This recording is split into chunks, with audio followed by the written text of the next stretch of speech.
Diyos ko naman, Tay. Yang walang kwentang bagay na naman ang inaatupag mo.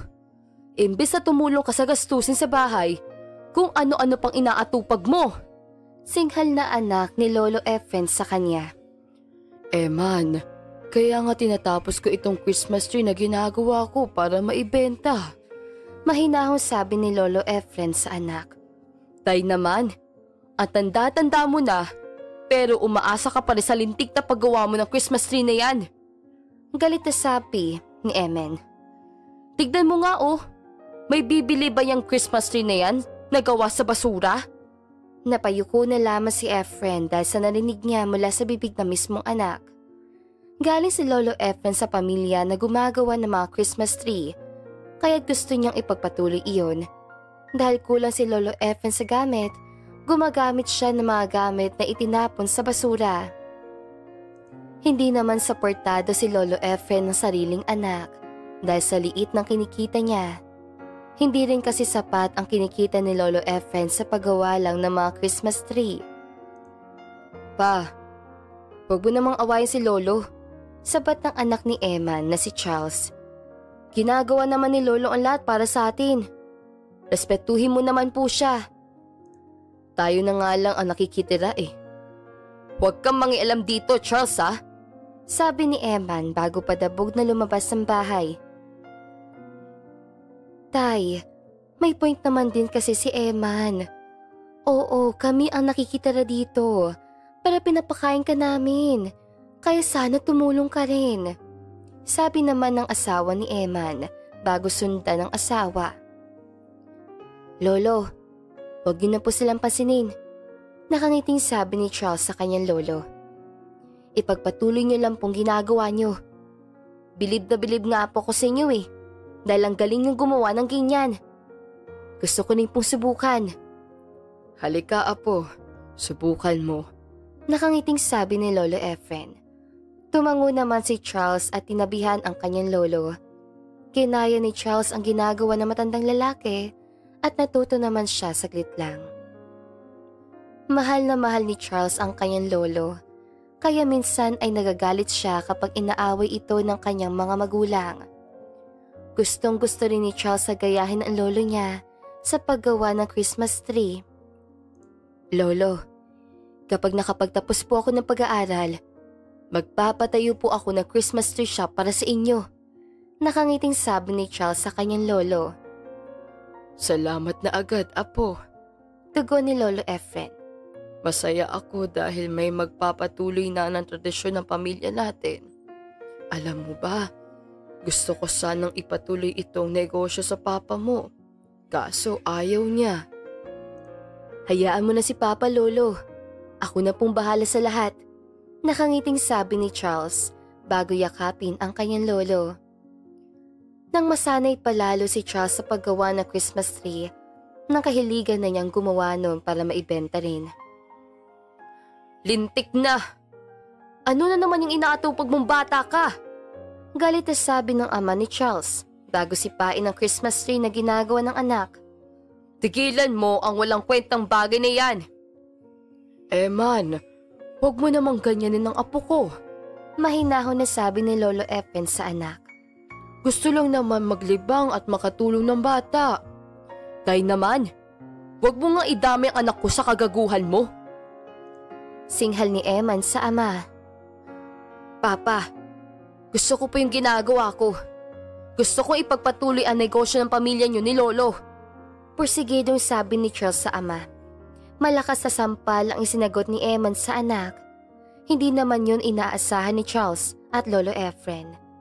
Dahil sa nervyos, napasapu na lamang si Lolo Efren sa kanyang dibdib at nahirapang huminga. Nataranta ang lahat at mabilis na isinugod na dinala sa ospital ang matandang lalaki. Ngunit nang makarating doon ay huli na ang lahat. Binawian ng buhay si Lolo Efren. Grabe ang hinagpis ni Charles dahil hindi niya inaasahan na sa isang araw ay mawawala ang pinakamamahal niyang lolo. Lolo, pangako pong tutuparin ko pa rin ang pangarap niyo. Pagkausap ni Charles sa katawan ng kanyang lolo na wala ng buhay. Pangako pong itutuloy ko yung paggawa ng Christmas tree. Mahal na mahal po kita, Lolo. Hinagkan ni Charles ang bangkay ng kanyang lolo habang puno ng paghihinagpis. Pakiramdam ni Charles ay maraming nagbago sa buhay niya simula nang mawala ang kanyang lolo. Ganun pa man, mas pinatag niya pa rin ang sarili at pinagpatuloy ang naiwan ng kanyang lolo. Ano ba, Charles? Ipagpapatuloy mo talaga yan? Galit na sabi ng ama ni Charles. Patay na yung lolo mo, kaya itigil mo na yan. Papa, gusto ko pong ipagpatuloy ang naiwan ni lolo. Sagot ni Charles. Gusto mong ipagpatuloy? Aba, lumayas ka rito. Singhal ng kanyang ama. Kung hindi mo kayang iwan ang lintik na paggawa ng basurang yan, lumayas ka rito. Bahay ito ni lolo. Kaya wala ka pong karapatang palayasin ako. Matapang na sabi ni Charles. Wala nagawa si Charles nang kalad ka rin siya ng ama palabas ng bahay. Initsa rin nito ang mga nagawa niyang Christmas tree at ang kanyang mga damit. Tumulo ang mga luha ni Charles pero tumayo siya at pinulot ang mga gamit bago maglakad paalis doon. Hindi alam ni Charles kung bakit ganoon ang kanyang ama at ina. Pero ganoon pa man, papatunayan niya sa mga ito na magiging successful siya. Natitiis si Charles ang kanyang ama, kaya't walang nagawa ang binata kundi ang makitira sa kanyang tita at maging working students. Kahit may trabaho, hindi pa rin nawawala sa isip ni Charles ang paggawa ng Christmas tree. Aba, ayos ah! Ang ganda ng recycled Christmas tree mo! Nakangiting sabi ng tiyahin ni Charles. Naalala ko bigla sa iyo si Tito Efren. Gusto ko pong ipagpatuloy ang hobby ni Lolo. Sagot ni Charles. Masaya po akong marinig na nagustuhan niyo. Si Papa po kasi, hindi man lang nagustuhan ang hilig ni Lolo. Pinapagalitan niya pa si Lolo. Hays, wala kasing pangarap yung Papa mo. Naiiling na sabi ng kanyang tiyahin. Ewan ko ba sa Papa mo? Kay swerte sa magulang pero ang ugali ay nakakairita. Hindi naman nakaangal si Charles sa sinabi ng kanyang tiyahin dahil totoong-totoo naman yon. Bata pa lang si Charles, wala na agad pakialam ang kanyang ama sa kanya. Kahit ang ina niya ay madalas tingga noon, ang tanging naging kasama ni Charles at nagmahal sa kanya ay ang kanyang lolo. Hindi naging madali kay Charles ang kanyang naging buhay. Mabuti na lamang at nansyaan ng kanyang tiyahin para tulungan siya. Charles, may mayaman kaninang huminto rito sa harapan ng bahay dahil namangha sa Christmas tree mo. Nakangiting sabi ng tiyahin ni Charles sa kanya. Nag-abot pa nga ng calling card dahil may gusto raw siyang i-offer sa'yo. Nakaramdam naman ng excitement si Charles dahil sa narinig. Kinuha niya ang calling card sa tiyahin bago tawagan yung numero. Hi po. Ako po yung may-ari ng Christmas tree. Nahihiya at kinakabahang bati ni Charles. Ikaw pala. Narinig ni Charles ang tinig ng isang ginang. Ako nga pala si Atel. Ako yung may-ari ng pinakamalaking furniture company sa Pinas. Nagustuhan ko yung gawa mo. Gusto sana kitang alukin ng partnership. Kumabog ang puso ni Charles dahil sa narinig. Talaga po? Masayang sabi ni Charles. Pero, makakapaghintay po ba kayo ng maraming taon? Pasensya na po kung tunog demanding Hindi pa ho kasi ako tapos sa pag-aaral. Gusto ko po kasi munang makatapos at may alam bago ako pumasok sa ganitong kalaking responsibilidad. Alam ni Charles na sayang ang oportunidad, pero gusto niya munang hindi siya mangmang sa mga bagay-bagay. Gusto niyang marami siyang kaalaman. Kagaya mo ang taong hinahanap ko sa company ko. Nakangiting sabi ng ginang na kausap niya sa kabilang linya. Hihintayin ko muli ang pagtawag mo, iho. Good luck sa journey mo. Nagpaalam si Charles sa ginang bago niya ibaba ang tawag. Dahil sa opportunity na iyon, mas lalong nagsumikap si Charles sa pag-aaral at pagtatrabaho at sa paggawa rin ng Christmas tree. Habang tumatagal, mas lumalaki ang value ng DIY Christmas tree niya at mas maraming nakaka-appreciate ng kanyang gawa. Nako, sobrang proud na proud ako sa iyo. Nakangiting sabi ng tiyahin ni Charles sa kanya. Grabe, ang layo na ng narating mo. Dahil po sa inyo yun ni Lolo. Nakangiting sagot ni Charles. Gusto ring marinig ni Charles mula sa kanyang mga magulang na proud ang mga ito sa kanya, pero mukhang malabo yun. Hanggang ngayon kasi ay pinararamdam pa rin ng mga ito na isa siyang talunan at walang mararating. Nagpursige si Charles hanggang sa makapagtapos siya ng pag-aaral. Tinawagan ni Charles muli si Adele at pinapunta siya nito sa opisina nito. Hello po ma'am, nakangiting bati ni Charles sa ginang. Ako po si Charles, yung gumagawa ng Christmas tree.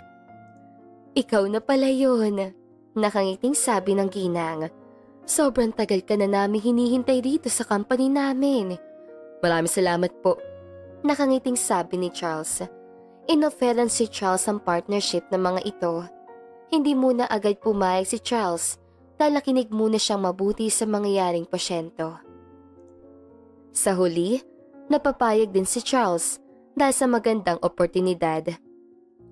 Sa isang iglat nga, hindi akalain ni Charles na magiging successful siya. Nagkaroon siya ng sariling shop ng mga Christmas tree na nakilala sa mundo. Ang shop na iyon ay inaling niya sa kanyang yumaong lolo. Nakilala rin si Charles bilang designer ng mga taong gusto ng pailaw sa kanyang mga bahay. Lahat ng natutunan ni Charles sa kanyang lolo at training ay ginamit niya para maging successful. Pa, nakangiting bati ni Charles sa ama na makauwi siya. Umuwi siya dahil nabalitaan niyang may sakit ang ama. Oh, anong ginagawa mo rito? Salubong ang kilay na tanong ng kanyang ama. Ano? Nagsisisi ka na dahil wala kang napala doon sa natutuhan mo sa lolo mo? Umiling si Charles. Nandito po ako para sabihing successful na po ako. Yung sinasabi niyo po noong walang kwentang ginagawa ni lolo, nagamit ko po yun para maging successful ako ngayon. Pa, kilala na ako ng maraming tao dahil sa mga natutunan ko mula kay lolo. Ngumiti si Charles sa ama. Hindi ko po sinasabi to para magyabang Sinasabi ko po ito dahil sobrang proud po ako kay lolo. Hindi naman nakasagot ang kanyang ama at ina. Oo nga po pala, ilalapag ko po sa lamesa ang address ko. Punta po kayo sa bahay ko Sobrang miss ko na po kayo ni mama Pa, ma, hindi ako galit sa inyo. May tampo po ako pero ayos po ako ngayon. Wala pa rin natanggap si Charles mula sa mga magulang, kaya nagpaalam na siya sa mga ito.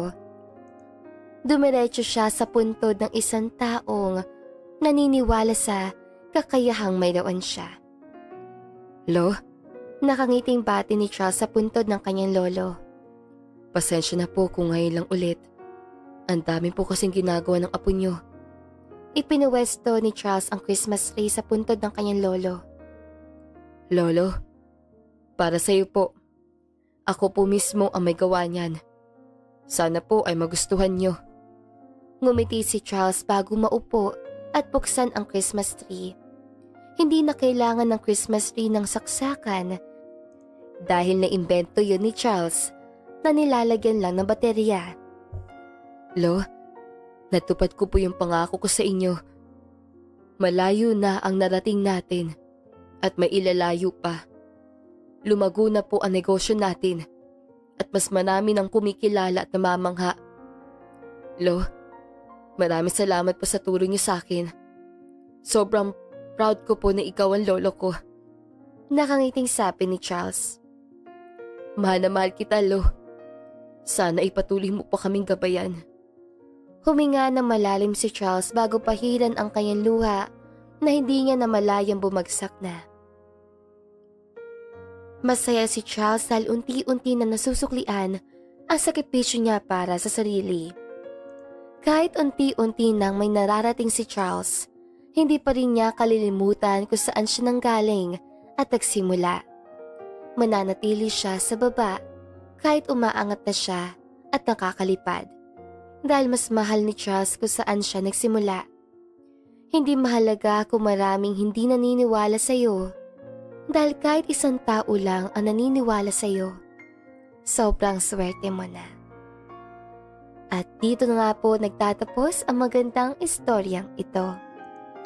Maraming salamat mga kakwentuhan!